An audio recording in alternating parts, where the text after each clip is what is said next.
Hello, everyone, and welcome back to the Make Life Less Taxing podcast, the show where we uncover what really creates freedom in life and business, and we'll explore stories of those who've learned how to build wealth with purpose. Welcome back to the Make Life Less Taxing podcast. Today, I'm joined by Christy Barber, founder of Christy Barber Consulting. She helps growth-minded entrepreneurs make sense of their numbers and the systems behind them. Christy, welcome to the show.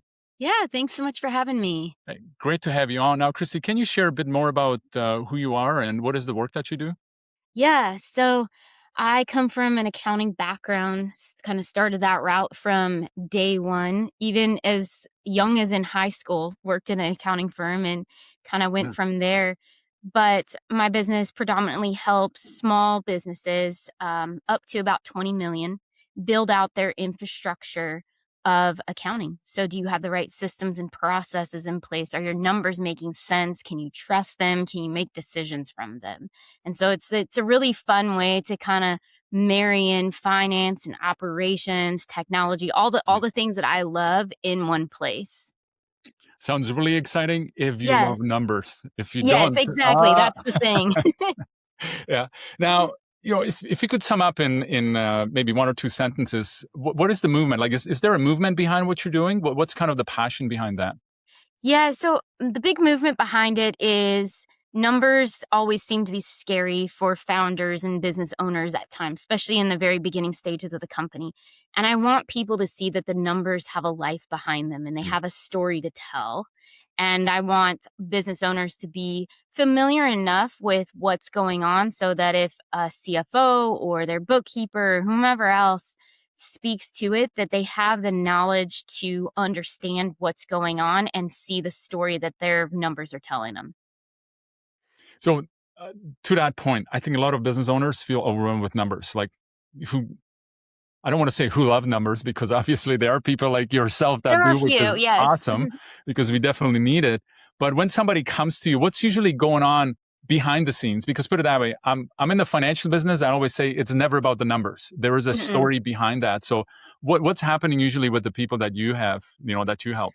What I've seen with the people that I help is that there are two sides of it. You do have some founders and business owners that are very, very familiar with numbers, and they just need some additional clarification and to make things run a little bit smoother. However, the other business owner operators that come in are the dreamers, and they're the ones with this great idea, and they're pushing really hard to get their products sold. And then it comes down to the numbers and reports and getting information about, what are these expenses for? And I had one of my clients tell me one time, I hate all of this. Can you just do it? I just want to sell. I'm like, okay, fair. Yes, because you're really good at that. But you need to understand this because it's going to help you sell. If we understand your margins and all of these things, and I know it's overwhelming, that's not your specialty. It's not where your background came from. But if you know this, now your sales really are worth that much more. And so there's some education on it and making sure that it's not overwhelming and it's little pockets of it along the way so that the business owner can kind of take it in. I would say other times I have business owners that are, large amounts of debt that are in there hanging by a string, trying to keep their business going and just don't know what else to do. And it's, coming in more from a strategic point of view to see, all right, what's going on? What can we do to kind of point the company in the right direction? Yeah, I think you bring a great point. One of the coaches, when I got into coaching, has always talked about this from the perspective of there's two sides of any business, right? And there is and he was in coaching and he was coaching other coaches, but he says there is the coaching of, the business of coaching, the coaching business, and then there's the business of the coaching business, right? That's the business side of things. And everybody loves the coaching side, or for financial advisors, they love the advising side of things, but they don't focus on the business side. And it's like, you can't have one without the other. And I think what you just mentioned, that, it is so important. And what most people don't realize, that both of those sides are actually complementing each other. And if you understand both of them, and again, most business owners, they don't need to go out there and crunch their own numbers or do the numbers themselves, but they need to have an idea of what's going on with it because that's going to help them with the planning and with the strategic side of things, what they're doing on there. So you bring a great point. But when someone comes to you and they don't even know where to start, how do you help them to kind of begin making sense of what's working and what's not? So it starts out with just more of an evaluation. Let's dig into your books. Let's kind of get an understanding of how things are flowing, how they're looking, and this is where you can begin to spot some minor changes. I always call it the low hanging fruit, like Hmm. easy wins that if you implemented them that day, you would already see change. And a good example of that would be with a client I started working with a couple weeks ago. Is when looking at their financials right out the gate, they were set up from a tax perspective, not an operational. So Hmm. if you're looking at things of how to run your business, you have no clue what's going on, but they were set up so the CPA could essentially very easily just put things in the right boxes, file the tax return and go. And that was one thing that, hey, we need to change the layout of your profit and loss statement so that you can see what are your cost of goods sold, what are your material costs, all of these things, because I think there's little things in there depending on the types of business that get forgotten, and those need to be implemented in there. So starting out with this kind of just an analysis, what's going on, and then from there looking into putting together more of a plan that they would fall into, that a lot of my clients do, which is over 90 days they come in, we're changing a lot of things with just the layout. We're looking at how maybe your accounts receivable or your accounts payable departments it should be running, whether that's, one person doing it all or you got a team doing it. Where are those handoff points? And then being able at the end of it that you have a full system and process in place that now you can go and you can make wise decisions from all the work we've done over the last 90 days. Yeah, I think you bring a great point from the perspective of almost as if money and business and really everything we're doing has its own personalities, and there are different Yeah. personalities. And what it sounds like when you come in there, you don't know specifically what's going on, but fairly quickly you can assess where Mhm. that person is and really kind of what is happening as it is happening. And then you know kind of where to go. But if somebody doesn't really understand any of that stuff, it kind of Yeah, you don't overlooks. know where to go. It's kinda like when you go to the doctor's office and you're like, "I feel sick." And they're like, "Okay," and then they start asking you, questions to diagnose you, or you take your car and you're like, "Hey, it makes this sound," and that's about all you know. And it's the same thing with numbers. You have to diagnose and see where is the pain coming from and how do we fix that, not just put a Band-Aid on it. Yeah. Well, there was always there was the lead indicators and the lag indicators, and often when I Mhm. work with advisors, they all say, "Hey, I just want to make more money," and I'm like, "Going well, yeah. Right? So how do you make more money? Well, I need to make more sales." I'm like, "Yeah, but you need to understand, sales is a result of a whole bunch of other stuff that happens Mhm. before, because sales is a lag indicator that happens as a result. You need to focus on the lead indicators, and I think what you're mentioning with the numbers, yeah, I mean, if you're not making enough money, they're usually the numbers are going to tell you what's going on, and then you can go and make a Mhm. decision. But if you don't know your numbers, that's going to be very difficult to do anything about that. Or even the lag times too. How many times do you see, "Hey, we make a lot of money, but Yeah. it's 60, 90 plus days before a payment gets received." And so now you're trying to balance your company on credit cards and lines of credit before these big payments come in. And so that causes a lot of strain on small businesses when you're trying to float along until those payments come in. Yeah. Well, Yeah. you talk a lot about kind of simplifying to scale. In your experience, where do most business owners, entrepreneurs make things more complex than they really need to be? I think sometimes I see is I don't know, actually. I go back and forth on this. I think they try to make things complex by maybe implementing too many steps before they're ready for it, thinking that they're a $100 million company when they're doing $2 million. Mm. And they have all these things in there that just make it harder for their team or even themselves to keep the business pointed in the right direction. And then that starts causing, a whole bunch of after effects of well, now we're short on money because we've been paying for all of these systems that we don't use today, but we might use it. Or we Yeah. hired all of these people because, we might need them, but we don't need them yet. And so they're not paying for their own salaries. And it's just that growing too quickly, or having the mindset that you have to be perfect day one with how your business is set up and running, which is such a lie. Just go and build as you go. And I know there's going to be a lot of people that push back against that, because there's some people like, you got to have that solid business plan, you got to have this and that. And I'm like, but what if that's not what your clients fully want, and you're pivoting all along the way until you build something that's exactly what they want? Yeah. And so that's why I'm always pushing my own clients of, let's not get it all perfect today. Let's, test the waters. Let's throw things out there. Let's see how that works. And that'll save them, in my opinion, it saves a lot of time and resources by going that route, instead of implementing all of these things that your target audience may not even want. Yeah, I think the biggest challenge, from what you said is, we're thinking we're making it simpler by Hmm. planning ahead, by actually going too far. We're kind of overcomplicating it from that perspective. And I And then you think got to this is what, undo it all too. yeah, Sometimes if you built too far ahead and that's not the direction your business is going, now you got to go yeah. unplug everything you've built and plug it all back in a different way. Yeah, no, it's a great point. And again, the numbers are very quickly. You can start seeing that with the numbers where where things are happening. Now, what's a moment in your own work where you saw a business to really go from where they were scattered kind of all over the place, and they really streamlined?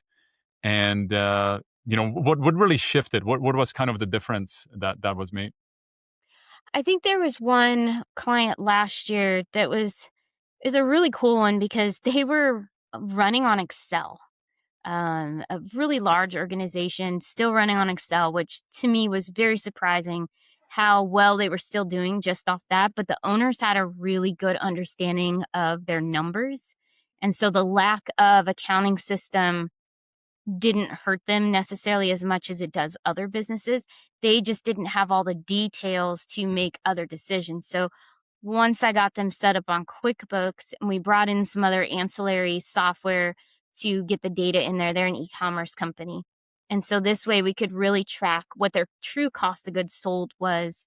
And that really helped them when they're looking at margins, because they had a pretty good idea, because the Excel spreadsheets they had built were pretty complex. But it was different to be able to look at it in a system, run a report on a weekly basis, and have very true numbers of what was going on. And then it allowed them to really take the company in a I don't know, kind of take it more by the reins and say, all right, we're going this route. And it was cool to see. And then they ended up in the process, they sold their business actually after we did all of this work. So that was even cooler to see, is they're like, hey, you know what? We actually hit all the goals we wanted to hit. We got this guy that has been knocking at our door for some time, and we're ready to go. Yeah, I think you bring a great point. And I think, when we work with advisors, often we tell them they're literally sitting on acres of diamonds, right? Mhm. They're sitting on all of these opportunities. I think the biggest opportunities in any business are all of the unconverted opportunities that they have, because often, especially I see this with advisors, they're always thinking, I just need more leads. I need more people. I need Yep. to talk to more people. And they forget that they've already built all of these assets. And often when we work with advisors, we kind of try to go back. And I feel like you're kind of doing the same thing. You're like going, hey, you know what? And I've heard somebody say this, that it's never an income problem. It's more of like a spend problem, or where the numbers go, right? Mhm. And I think if people really sit down and understand their numbers, they might feel like, no, we just need more money coming in. And every business could always use Every more money. business wants that. But Yeah. if you're bringing more money, and kind of, the best illustration is a bucket, right? So if you got a Mhm. bucket and you keep on pouring more in, but there are like big gaping holes in the bucket, and as fast as you're pouring it in, it's pouring out, you're not going to go and get ahead. Yep. And what I feel like what you do with individuals, going like, well, hold on, let's plug up the holes first, Mhm. because that's going to help the bucket to get filled up. And then you can actually make better informed decision to move forward. Yeah. Exactly. And to your point with the bucket thing, I think that's a lot of problems with a lot of people. One thing I was talking about with somebody I guess it was a couple weeks ago now, is just the correlation between how you manage your personal finances and how that bleeds into how you manage your business's finances. And if you're pretty loose and no budgets and hey, don't mind having debt and lots of credit card debt, all of those on a personal level, I've seen that affect the business and it becomes the exact same way. And then the owner starts using the business as a personal ATM to go pay personal bills because they can't get that under control. Yeah. And so it's been really interesting. I said in a podcast a while back and tagged Dave Ramsey in, and I was like, "Hey, Dave, I need you to come have a conversation with me about this and see, what you've seen from the personal level and how this correlates to the business because I see a big part of that. And even with those types of clients that I do work with, it's educating them from a different perspective Yeah. and a different way because they can easily get defensive because you know how it is when you're shown yourself in a mirror, you're like, oh, wait a second. I don't want to look at this. I don't want to deal with it. And it kind of comes to the same thing with the financial part of it as, oh, it's like you calling somebody's baby ugly is what I say. And they're like, oh, I don't want to deal with this. I don't want somebody telling me this. I don't like this. Well, the worst But part is that numbers do not lie, right? they So they don't can't lie. fudge the And that's the numbers. The numbers problem are for numbers. people. They want them to at times. Yeah. No, exactly. But they can't Yeah. do anything about it, right? No. No, Well, listen, if you not got at an ugly all. baby, you can say, hey, it's going to grow up. Well, listen, when you got bad numbers, they're not going to fix themselves, right? No. So, And it's like, what can you do to make them look better and to also have a good plan in place so you're not living paycheck to paycheck or you're not robbing Peter to pay Paul and all of those ways. yeah.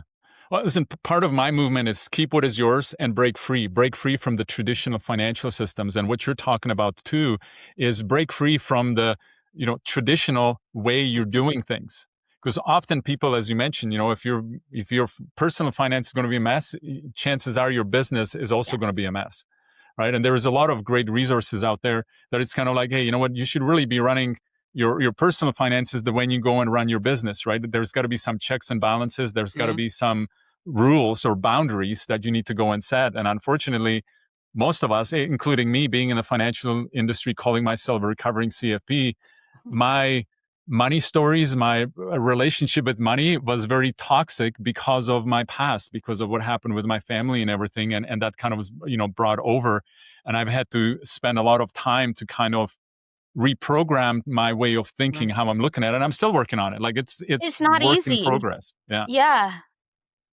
Yeah. It's not easy to do. And I think, good for you for putting the work and knowing that that is. And so many people, I don't know sometimes if they have the grit to do that. Yeah, I think the biggest thing is just allowing yourself to understand that, hey, it's okay. It is what it is, right? Yep. You can go back, you can change it, but moving forward, right, you can go and change. Again, name of the podcast, Make Life Less Taxing. And I always say it's not about the money. It's the money is part of it, but like our lives are becoming so much taxing with everything that's happening around Yeah. all of areas of our life. Like there is so much more stress on our lives these days, let alone on our finances, that we just need to go and break free from from that. So a lot of the work that you do is with businesses that basically are in the past, they've kind of started, but they're not quite at that enterprise level. What is it that they kind of missed and that ends up costing them a lot? And I think you kind of mentioned on that where they're maybe trying to act like that big enterprise where they're not there. Are there some other things that you notice that are affecting them? I think sometimes it's hiring people because you think you need to, not because you need them. Because it looks better to say, hey, I have a team or these things, but the work isn't necessarily there yet. And I had a client, and this came up because I had a client about 4 years ago do this that hired 2 people right away because the owner, he didn't want to have to do all the daily work, which totally fine. But he still wanted to be paid a lot of money every month. But now there wasn't the money to do that because the money's going to these employees and he couldn't understand why that was a problem. And it was just education on there being like, well, now all the work that you brought in sales wise, these people are going out and delivering. It's not you anymore. And so in order to pay yourself, these people need to go generate their own sales as well. And they need to do about 3 times what their salary is. And then you'll start getting back to where you were of, taking a paycheck that you wanted. And so I think there's things like that. I also think that, and this is not a downside to anybody because I'm guilty of it as well, is when we're too kind, we give away too much also. Oh man, are you Oh, talking to me? In the last 2 years, we kind of shifted the business, what we're doing, and kind of with yeah. the movement and everything. I've had like 3 employees that I think all 3 of them at different times work. I was paying them for at least 6 months more than I should have. And it Mm-hmm. was hard because you do build that relationship with them, right? Like they're You kind of part of do. the family and all of that stuff. But Yeah. I think I can completely identify with that, and it's hard. And again, uh, yeah, it's and listen, I called every financial advisor, and I was one accidental business owners because, like I said, I wanted to help with the finance, and then Mm-hmm. what? I've got to go and run a business? No, somebody else should be doing that. No, I've got to go and do that. And when it Yeah. comes down to hiring staff and team members and all that stuff, that's where it becomes a lot more personal and not just Mm-hmm. about the numbers. And I think this is where you got to be a little bit more like a business owner to go and let them go. But yeah, that was actually, speaking of that, those were probably the hardest conversations I've had to had when I had to go Yeah. like, no, you know what, this is just not working out, and because we're taking a different direction, we got to let you Mm-hmm. go. Because when you start, everybody's so optimistic, everything's going Always. so well, and I think, well, I think part of it is we kind of feel like we're failing them, right? So we kind of Mm-hmm. take that responsibility, and that's what it was for me. And I was kind of keeping it as long. And actually, one of my VA actually gave me a compliment, and I'm going to take it as a compliment. She goes like, Daniel, do you remember like last year you had such a hard time just every day stressing out, trying to come up with something for me to do, and now like you don't do that anymore? And I'm like going, yeah, I know. And it was like giving up a lot of the things that I was doing, like even checking my emails and all of that stuff. And it's a mindset thing, right? Like It it's not just is. start with the numbers, but it's more about, are you able to kind of give all of that stuff up? And now I'm thinking like, just have a meeting in the morning going like, hey, do you need something? No. Hey, I'm working on all this stuff. Perfect. Let's have a meeting later on. And things are working, where a year ago I was stressing out. And this is what happened with all of those team members that I had, or those employees. Every day, literally, I spent half the day just trying to come up for work to do for these people Yeah. that deep down I knew that I should have let them go. So, you bring an excellent point on that. Yeah. But it is hard because, to your point too, it's like you develop a great relationship with them. They're part of the business. And you want to see them grow and, be a part of it for the long term. But then sometimes it just happens where it's not the right fit, or the company goes a different direction. The skill set doesn't align anymore.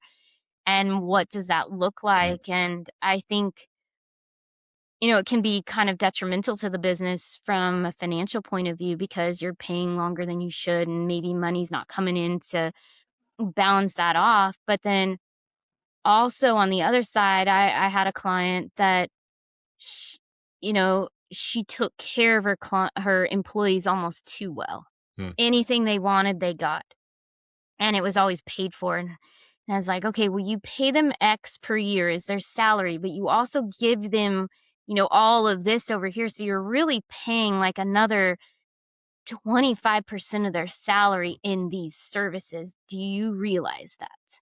Because if they're delivering, awesome. But if they're Yeah. not, then here's a gap. And I think that's hard too, because people, I think there's a little bit of that. I don't know if it's a scarcity mindset or what you've seen is the newer generation and just different generations, they work very differently. Some generations are very lazy and they want you to pay them, 6 figures because they showed up to work and they want the trophy for it. Yeah. Others are you working so hard that you're like, please go home. You need to spend time with your family. Yeah. Yeah.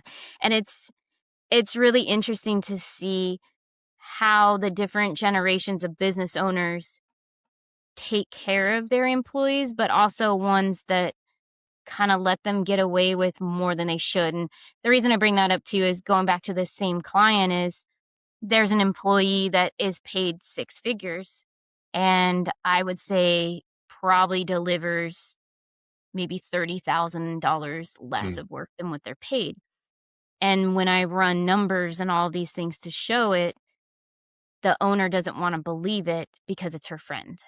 Yeah. Well, there's no way they would do. So I think there's things that are tough also as being a business owner, and when you're looking at the numbers and the KPIs that are tied to people that you've hired, it how do you deal with the emotional component of that?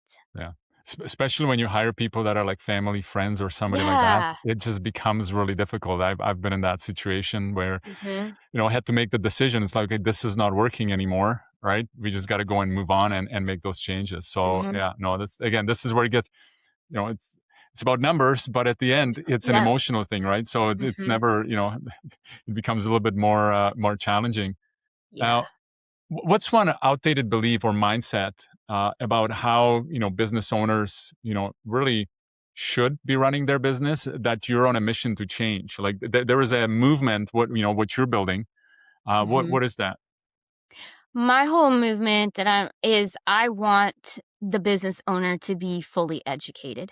I think in the past it's always been, well, your first hire should be, your CPA, your bookkeeper, your CFO. Sure, those are all good. You need those to probably do the background work because it's not usually it's not the owner's skill set. But you need to understand exactly what they're telling you because too many founders or owners, whatever, they get taken advantage of by those people. And I've seen ones where the financial team is embezzling money and the owner didn't have any idea because they were so far removed from what was going on there. And they just took the CFO's word for truth that, oh, well, it hasn't been a great month. We just, okay, sounds good. So I want business owners to be empowered by that so that if they do see things that seem off or whatnot going on, that they can trust the numbers that are being shown to them and they can make decisions from there. And also it helps when they get down to, doing their tax return and things like that. When the CPA comes back at them, they can say, hey, wait a second. No, we actually only did XYZ. And they can, kind of double check against the CPA as well. Yeah, I think what you brought up a great point, and I mean, giving up the control around money and all that, that's probably one of the hardest things for any business Hmm. owner to do. But then, yeah, going completely to the other side where you don't have any control over that. I'm sure there's many businesses that unfortunately have gone out of business because, yeah, somebody else really took advantage of them, and Hmm. they just did not have the oversight for that. So this is again where it comes down to. It's really important for that business owner to have an understanding. They don't need to do all of the work, but they need to have an understanding of the numbers and what's going on. Otherwise, somebody will definitely go and take advantage of them Hmm. because they have that trust. Yeah. So, And so- and also with all that, I wanna make numbers fun. I think hmm, as a whole, people have been told, "Oh, it's hard. Leave that to somebody else where it's, easy for them to do." But my thing is, and my grandpa told me this, if you understand numbers, you're worth gold because hmm. a lot of people don't know how to read them. And that's what I want every business owner to understand is there's so much weight that you carry when you do know these in and out. That you should be able to have a conversation, call somebody and say, "Hey, you know what? What'd you do, last week or last month in sales?" And you should be able to rattle it off. Well, I think you bring a great point, and I remember that often if you don't know your numbers, not knowing Mhm. is usually way worse because hey, listen, we're human beings, and we have an incredible way of embellishing everything in our minds. Mhm. So when we think things are bad, we make them in our minds even worse. And when Oh, you don't yeah. know where the numbers are at, and I've had that when I was a financial advisor, more often, what would happen if we actually go and look at the numbers? They go like, oh, it's a lot better than I thought. And living with that fear that it's really bad is actually Mhm. even worse because again, that's where make life less taxing, right? Like that's Yeah. taxing mentally when you don't really know the numbers.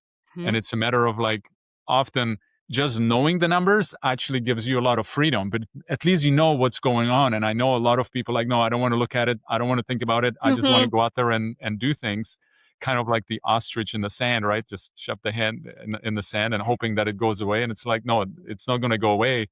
But often, if you know, it actually you now know, like, it's You not good do. or bad. It's just, it is what it is. And Mhm. often it will be a lot better for that individual because they will at least know what's going on and they don't need to have that extra stress of not knowing. Mhm.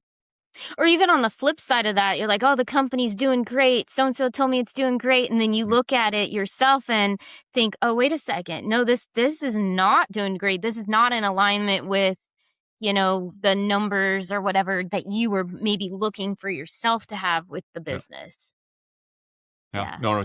Again, works on both sides. Now, when Mhm. something's not working in a business, how do you help people to kind of figure out what's really causing it, not just what's showing up on the surface? Because as we talked about, usually the issues, the numbers are not the issues, but the numbers is Mhm. what you see. What do you kind of see? What's showing up below the surface? So I think that comes from doing more of an in-depth. I like to do workshops and maybe spend a couple hours with the department, and we go through what is the process that you're doing today. And with that, I'm able to a lot of times uncover pain points. Sometimes right away people won't say it and you'll be like, "Oh, how this process right here and you seem to be doing this, this and this." "Oh, yeah, that works." And then pretty soon they're like, "Well, actually, it's this, this, and there's pain here, and then I have to go, hand key this in manually, but then I also have to do it over here because this doesn't work." And so when you get people in a more comfortable setting and allow them to really speak to what they're doing, I've been able to uncover a lot of things that then point to what the root cause is, because most times when people come to me and they have an issue or whatever, it's not the root cause, it's a symptom Hmm, of something else, and they don't quite see yet what that's causing. And so we sit in, and sometimes these are a day long, sometimes they're 2 days long depending on how big the organization is, but you find out a lot from those and able to redraw maybe the workflow that they need to use and then put steps into how are we going to fix some of the things that we're seeing going forward. yeah, well, it's all about those individuals having clarity of what's happening. So, what Yeah. does financial clarity mean to you, and why does it matter beyond just the numbers? I think it's more important beyond the numbers in the fact that yes, you need to know what they are, but you also need to believe in them. And I think when you have clarity, a lot of times when you have clarity, it's because you come to a point where you believe in what you're going to do. And it paints that path of, oh, I know where I'm going now because whatever tools I'm using, I believe in them. I know it can get me to where I need to go. And I know that's at least what it's been for me. I can look at different models and say, hey, I could go in this direction. The company could grow X. But if I'm not sold on the direction I wanna go or the offer that I wanna send or whatnot, that doesn't give me clarity of what next step to take. And so I think with a lot of businesses, once they do have a clear picture and the numbers align with that, um, then you do have financial clarity because you have a workflow that you believe in. You know that it's gonna give you the decisions that you or give you data to make the decisions that you know are accurate, Hmm, and that comes from building in the background to make sure your data is consistent, that you trust everything that's coming in and adding to what you would pull to make a decision yeah. Now, in earlier you said, a long-winded way. yeah, no, no, no, it's perfect. Listen, earlier you mentioned something, helping people to make numbers fun again. Mhm. Can you expand on that a little bit more? Because that's Yeah. something that, like I said, we look at numbers, and again, numbers are neither good or bad; they're just numbers, right? Mhm. So, can you expand on that? What do you mean by Yeah. that? So to me, it should be exciting or at least like some anticipation when you open and look at your profit and loss statement or your cash flow and be like, "Oh, hey, yeah, I know how to read this and it's interesting to me now." It could be you don't really love it still, but at least it makes sense and you want to go look at it enough on a weekly basis or whatnot to be able to help use as a tool to steer the company along the way. And I think that's where making numbers fun is you want to go see what they're telling you. It's kind of like, going to hang out with friends. You're like, "Oh, I want to understand how everybody's doing and what's going on." And I want numbers to kind of be that, where they become more of a team player for people versus this, oh, numbers. I don't want to look at it. I just want to walk blindly. Well, yeah, it's always hard to drive a car with with the Yep. rearview mirror, right? Like looking backwards, but it is important to go and move forward when it comes down to numbers, right? Because the Mhm. numbers can tell you, right? Success leaves clues. Well, if success leaves clues, unsuccess also leaves clues. And again, as Yes. we're talking about the numbers, right? Really, they are a lag indicator. Right? Like the numbers don't just show up, right? Something actions had to happen before, and the numbers is just like reporting on what actually happened and how it went. And if somebody knows what the numbers are, and if they don't like them, well, figure out exactly where things have gone wrong by looking backwards and figure out exactly Mhm. what maybe needs to change. Because I think a lot of people, and again, this is where keep what is yours and break free. I think a lot of us get into this rut where we just keep on Yeah. doing the same thing over and over again. It's the definition of insanity, right? We're doing the same thing over and over again, expecting a different result. And at the beginning of the year, we've just turned into 2026. Everybody's all excited. There's all of these Uh-huh. goals, all of these New things that we want to goals. do, right? Yeah. But like, are you actually checking? Are you on track? Are you off track? Well, if you're off track, how do you get there? And I think this is Mhm. the hardest thing for a lot of people is when they don't like the numbers, they don't like to look at them, and then they get to the end of the year going like, "How did this happen? How come we didn't Yeah. hit the goals?" Well, The hold whole on. train fell off the tracks and like, "Well, why didn't anybody tell me that?" Then they're like, "Well, the numbers told you this about 6 months ago. You just didn't wanna believe it." Yeah. Oh, Yeah. exactly. So, and again, I think this is where what you're mentioning, numbers are just numbers. If you can go and make it fun and it actually means something. I know one of the things, one of the coaches actually was Rich Littman that I mentioned before, talking about the coaching business and all that. But he called it the 90-day money game. Hmm. And what he would do, he would literally go and draw like a thermometer on the wall, and then he would be measuring how much money he's making, right? Even simpler things like that make it a little bit more fun because it makes it a little bit Yeah. more visual, right? Like when we look at numbers, yeah, you know what, they're numbers, right? Like Mhm. they're not that exciting, but you can do something with that, or even the reporting and things like that, where now you can go and turn it a little bit more into a game. And Mhm. and like I said, what he would do, and what was interesting with his 90-day money game, obviously the goal was to go and make sales, right? To go and make Okay. money. But what he was tracking, not the lag indicator, he was tracking the first indicators were like, okay, how many proposals did you make? So he basically say, hey, if you want to go and make $100,000, right, you need to go and make $400,000 worth of Mhm. proposals or $500,000 worth of proposals.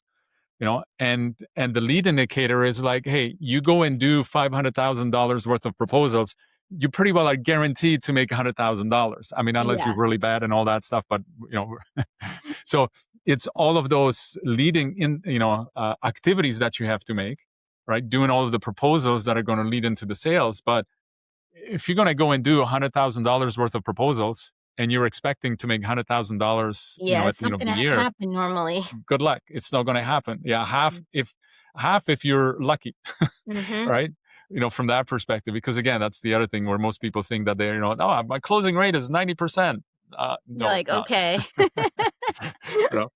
So again, to me, I think what I'm hearing you say, it's all about that. So it's the numbers should be exciting because yeah, I mean, it's exciting to go and make money. And again, I think It there's a lot of is. wealth. I think the reason people don't achieve the goals they want to achieve is because yeah, they don't plan for it and they start ignoring the things, and they try to focus on the maybe the problem instead of the symptoms, like what Mhm. is going on a little bit deeper. Why did this actually happen, right? And Right. Yeah. so And I don't know if you've ever read, there's a book called The Great Game of Business by Jack Slack. It is like one of my favorite business books. I had to read it in grad school. But essentially, this guy, comes in, takes over a business, and they had a huge issue with warehouse injuries. mm, And so OSHA was there all the time, penalizing them and things like that. And he turned that number into a fun game of how long can we go without having a right, claim? All right, we made it this long. all right, awesome. We get it to this and this, and okay, if we hit this number, let's throw a huge party. We're going to close down the business early that day. We're doing this or that. And he got to a point where he really changed people's perspectives on Yes. safety out in the warehouse. And I think one thing that was interesting about him too is he had open books. So even being a privately owned company, every person that worked in the company got to see the financials and understand how they worked. So he was big on educating, no matter if you're the janitor or you're the president of the company, you need to understand what our financials are telling us and the way that the business is going. Yeah, oh, that's a great story because it shows the involvement of everybody. Like everybody wants to Mhm. help. Right now, everybody's working as Yeah. as a team and going and turning into uh, a chain. I mean, it's one of the things I think I shared with you that I go cold plunging. I'm on my day, what is it, Yeah. 82, I think right now, that have gone and done that.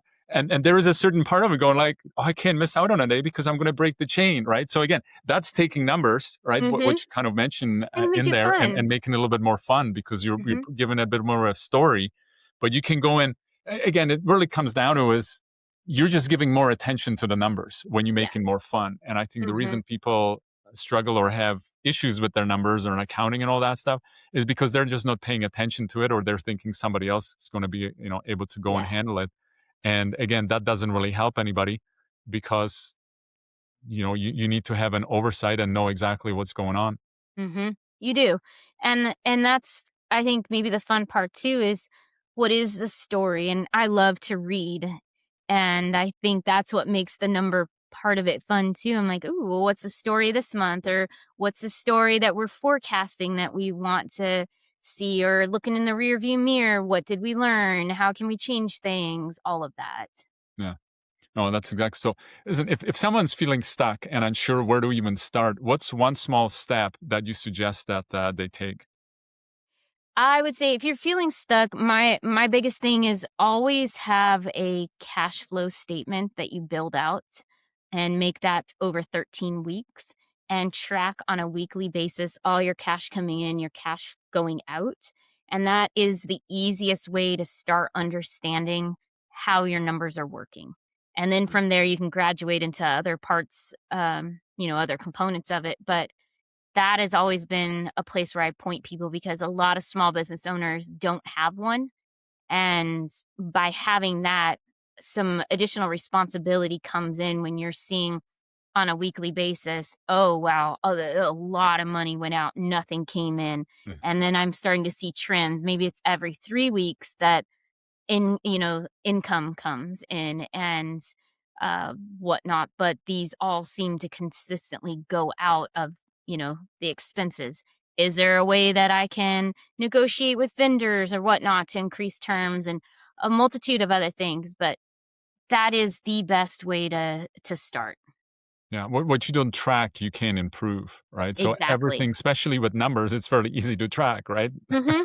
So that would be important. That's a Yeah. great tip. And they're easy to make. Yeah, And if you have issues with it, AI can help you build one too, but you can also just easily extract the data out of QuickBooks and build from there. But so yeah. yeah. Again, this is where it comes down to is even tracking it. Do a thermometer or something. Hmm. Actually, when I went in and played that game, I took a map and I filled out the map because it was like, hey, the reward was going to be a trip, right? So Yeah. there's all sorts of things that somebody can do to make it a little bit more exciting and looking forward to it. I think that's the motivation, right? Like one of my coaches says, Daniel, human beings do things only for one reason, because they want to, Hmm. right? And if you can figure out a way how you can self motivate yourself, like me going every single morning down to the lake, I want to, I enjoy it. Like Yeah. it's not, some people look at that going like, okay, hang on, This sounds terrible. a Yeah. little bit crazy for that. And actually, even yesterday, I just realized that I enjoy it. What I don't enjoy, like yesterday was a fairly cold. It was like minus 13 Fahrenheit. And Yeah. and I was running down. The hole that I cut out was completely covered with like a foot of drip of snow. And I'm like, okay, it's too cold. I'm going to go home. I took the car and I went down there. But driving home, I was thinking, you know what? Going into the water that most people think, oh, Hmm. that's the easy part now. like it doesn't make sense because it just becomes that habit. It's more or less the wind and everything that was happening yesterday because Mm-hmm. it was quite cold. So I think even when it comes down with with the numbers and how people are looking at it, how can you go and make it a little bit more fun? How can you make it a little bit more enjoyable? And because if you start thinking about it, you hate the numbers. Yeah, exactly. You're going to keep on hating the You're gonna numbers keep because you hating it. Yeah. keep on reinforcing that belief around that, right? Yeah.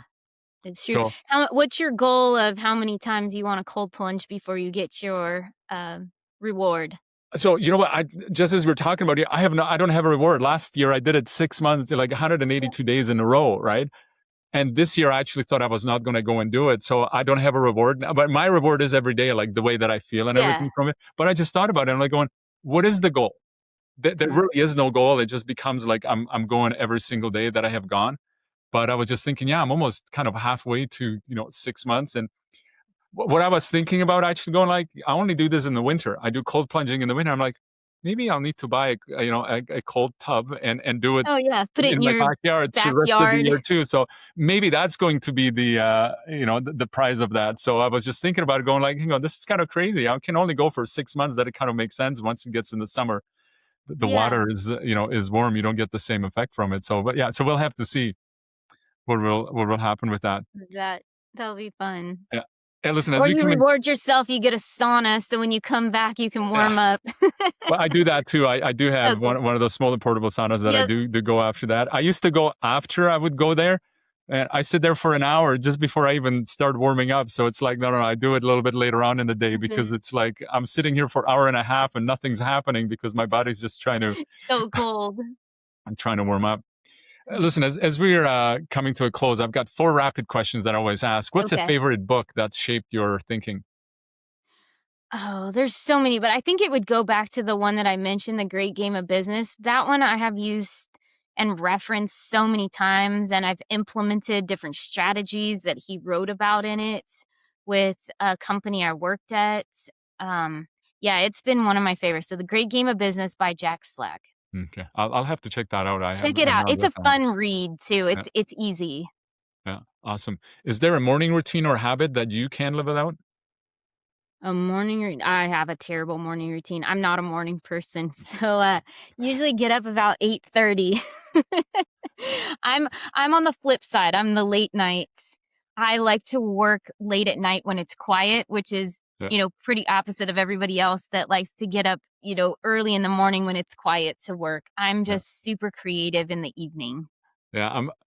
I'm the same way. I'm trying to do it in the morning because I actually found out in the morning sometimes it feels like time still stands a little bit more still than in the Yeah. evening. But yeah, no, I totally understand that. Yeah. What's one bucket list item that you haven't done yet? Oh, I really want to go to Australia. Mm, I have some friends that live there. I've just always wanted to go to see the ocean and the Great Barrier Reef, the Sydney Opera House, all of that. yeah, that's one of the items on my bucket list That too. Yeah.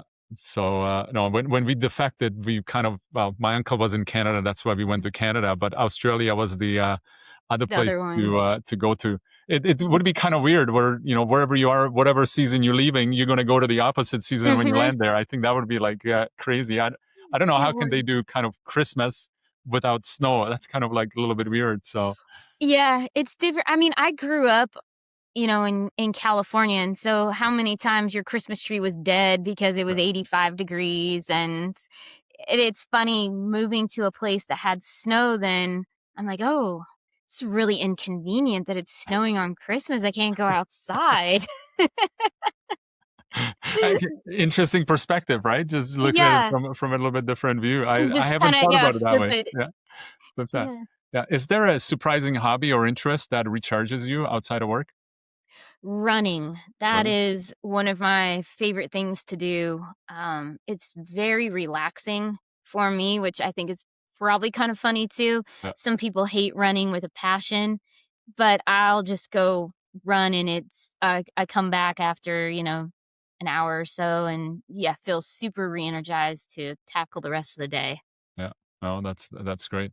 Now, Yeah. I've got one last question. I call it a hot one. Fast forward to the end of your life and imagine that everyone forgot everything that you ever taught them or you showed them, Mhm. but they do remember one message from you, what would you want that message to be? Oh, that's a good question. Hmm. I think it would be always dream big. Yeah. Don't limit yourself because the world tells you to limit yourself. Uh, Keep what is yours and break free from the systems. Yeah, Mm-hmm. no, that's That's what it's perfect. all about. Yeah. What a powerful and perspective shifting conversation. Christy, thank you for sharing your journey. Yeah. Where Thank can you. people find out more about you and the work that you do? Yeah. So feel free to look me up, christybarber.com, the website, email me, christy@christybarber.com, or find me on any of my socials.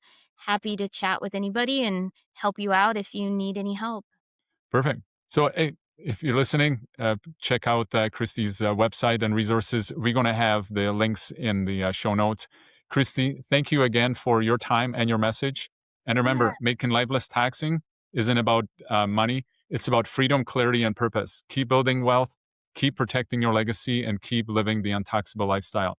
We'll see you next time on the Make Life Less Taxing podcast. Thanks for joining us on this episode of Make Life Less Taxing podcast. Be sure to check out our other top advisor interviews at Make Life